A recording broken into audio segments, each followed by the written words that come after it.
Ini dia. Ini antara benda yang pelik. Bila dia orang kena shrapnels ni yang pergi kepada bahagian kepala, head and neck and above, dia dapati bahawa satu senjata yang baru dikata oleh Dr. Ahmad Al-Labani, iaitu dia attack mata. Dia boleh jadikan dia orang buta kalau tidak dirawat dengan serius. Sebab itu sekarang ni saya beritahu mana-mana NGO dia nak ikut next trip nak untuk pergi ke masuk Gaza, bukan sebarang doktor yang dia benarkan masuk. Setakat surgeon pun tak dibenarkan masuk. Dia nak doktor-doktor yang terkhusus fi jarahah ananiyah, mana yang eye specialist nak dia benarkan masuk. Kemudian kanak-kanak juga, kanak-kanak ada tembak dalam keadaan jarak yang dekat, bukan jauh. Makna masa dia orang berjalan tu, masa tu dia kena tembak, tuan. Satu kejaman yang tak boleh kita bayangkan. Next. Daripada 1,000 orang rakyat Palestin yang dibunuh, 80% adalah orang awam dan 30% adalah kanak-kanak. Ini maklumat kita dapat daripada Darul Shifa Hospital di dalam Gaza itu sendiri. Next. Kemudian lubang exit shrapnel yang besar, dia masuk ni, peluru shrapnel yang dia ditembak tu masuk, dia masuk dalam lubang jarum aja. Kecil dia punya entry, tapi dia punya exit tu dia boleh merosakkan semua intestine, kibdah ni, liver apa semua dia boleh rosakkan. Dia keluar cukup besar, macam lubang besar macam lubang tayar kereta besar. Satu benda yang pelik. Dia menggunakan satu macam-macam nak test market pula, kata orang ni Palestin. Next. Ini Jabatan Kecemasan Mustashfa Al-Raish yang beroperasi 24 jam. Next. Ya, inilah dikatakan Ma'bar Rafah, ni maknanya border, sempadan, dan kita sampai sini waktu malam. Tuan-tuan, terus terang saya beritahu, nak masuk ke lapangan Gaza ni, kalau kita bandingkan pengalaman kami dulu, masuk ke dalam peperangan Afghanistan, Lebanon dan sebagainya, ini nak masuk ni 20 kali ganda lagi teruk, lagi susah. Ini kami datang malam ni pertama kali. Next. Sebab ada dalam bahasa Arab ni dipanggil qararan yaumiyan, taklimat harian. Dia ada, contohnya today, dia cuba bawa masuk wartawan saja. Doktor tak nak. Doktor mamnu', tak boleh masuk. Wartawan saja masuk. Petang pula tukar pula, wartawan tak boleh masuk, keluar pula. Dia nak doktor gerah Izam, orthopedic doctors. Orthopedic doctors yang masuk, lain tak boleh. Dia macam-macam. Menyebabkan kadang-kadang ada doktor yang pergi sana, duduk sampai 2 minggu pun tak boleh masuk. Tak boleh masuk. Jadi karar remian ni lah yang menyulitkan kita. InsyaAllah. Next. Ini rescue team daripada Perancis. Bila kita sebut tentang Gaza ni, bukan saja orang Islam, tapi orang Kristian juga akan turun dan bantu sebagainya. Dan rescue team ni ada banyak chances untuk masuk, sebab dia akan korek bangunan dan sebagainya. Ini bukan Perancis ni Jawa. Next. Ini tuan-tuan, ketibaan ke Pekan Rafah ni dah kali keempat dah kita pergi. Kali keempat ada tadi Tan Sri pun tanya boleh masuk. Memang kita dapat masuk. Tapi yang unlucky because kita dapat masuk hari yang terakhir. Besok kita nak terbang, dan kita dah post beberapa hari. Kita dapat masuk hari yang terakhir. Menyebabkan kita tak duduk lama di Gaza. Hari yang ke-11 kita tak boleh masuk. Kita duduk setengah hari ni, kita tempat terpaksa keluar balik. Sebab dia kalau boleh dia tak, kalau nak stay lama paling minimum 4 hari kena masuk. Next. Itulah sebabnya kalau kita tengok di Ma'bar tadi, di hudud tadi, di border tadi, memang timbunan perubatan makan minuman kadang-kadang berhari-hari. Itu saya katakan sebab qararan yaumian untuk menyusahkan. Kadang-kadang dia kata air boleh masuk. Dah 3-4 lori air masuk, air kelima tak boleh pula. Ada tukar pula, air tak boleh masuk, ubat tak boleh masuk. Macam-macam benda yang dibuat cukup menyegarkan. Sebab saya malam ni ada benda saya boleh cakap, ada benda saya tak boleh cakap.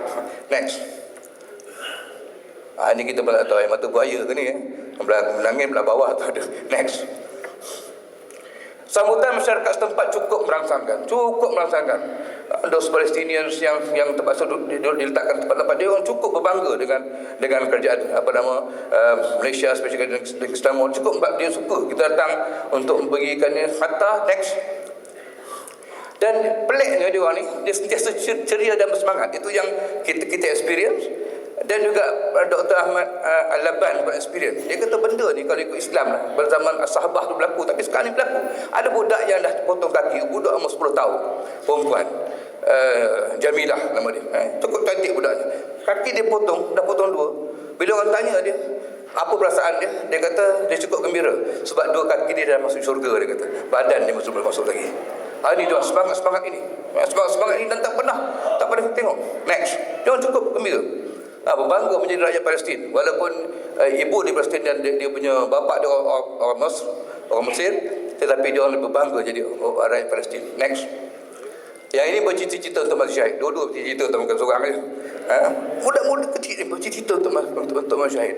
Satu benda yang next. Begitu juga orang yang bekalkan makanan, memberi tanzil ni diskaun lah. Ada yang tak payah bayar pun ambil. Kalau aku tahu ambil lebih.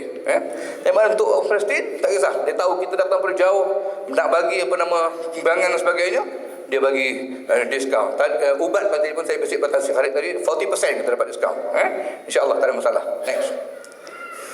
Itu juga mereka ini semua. Bukan saja kita bagi pada ini, tapi petugas-petugas juga kita pernah meraihkan dan mereka besar hati dengan pengorbanan yang tujuan oleh rakyat Malaysia. Next. Ini apa yang kita buat, Yayasan Amal buat, Amal Malaysia buat. Kita menyediakan makanan-makanan yang besar, kita kumpul, kita bagi kepada bukan saja di hospital, tapi juga perkara-perkara yang ada orang Palestin. Next. Menyusun bekal ubat dekat Malaysia boleh lah, arah je orang, tak ada orang. Kita sendirilah kena angkat barang semua ni dengan sikit student yang akan tolong sikit sana. Next. Di sana pun kita di Temu Ramah. Yang akan kat sini sinar harian di Temu Ramah aku. Sana pun ada juga ada drama oleh wartawan akhbar tempatan. Dan juga keluar dalam TV mereka. Dan juga next Temu Ramah wartawan akhbar asing. Dan setiap Temu Ramah tu kita naikkan bukan saja Yayasan Amal, tetapi juga Kerajaan Negeri Selangor. Kita naikkan tunjukkan bendera sebagainya. Next.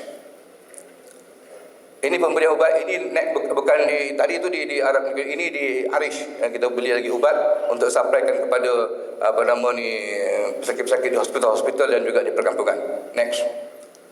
Juga selimut yang tebal, musim sejuk tuan-tuan. Sebab tu semua doktor-doktor ni semua sakit habis demam. Cakap pun tak, Dr. Hamdan cakap suara pun tak keluar.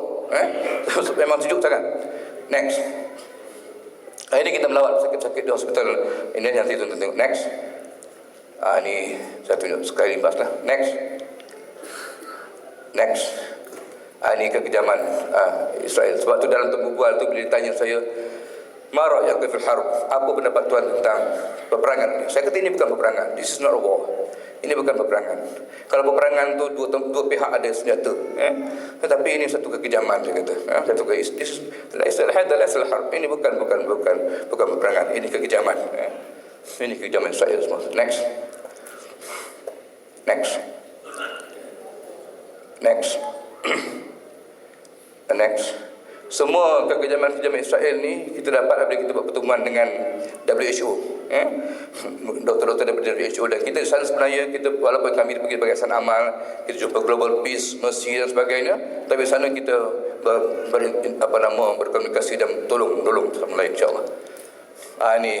Ini yang terakhir lah. Mereka cuma cuci tangan saja, dan apa yang mereka buat, mereka cuma minta maaf, mereka cuma cakap tapi mereka lepas saja. Tapi bila kena pada diri mereka, dia orang lepas itu saja. Kita berharap, saya berharap sangat supaya usaha-usaha dan untuk pengetahuan tuan-tuan, ini maklumat yang tak diberitahu lah. Tapi dalam WHO disebut sebenarnya Gaza pun kena jugalah bombing sebenarnya, tapi di Jerusalem pun kena juga. Ada di Jews pun kena juga injury yang cukup besar, yang teruk daripada Hamas dan sebagainya. Jadi dikhabarkan setakat ini lebih ber1,000 orang doktor yang buat mobile teams dan sebagainya untuk merawat mereka. Dari sebab itulah mungkin mereka terpengundur.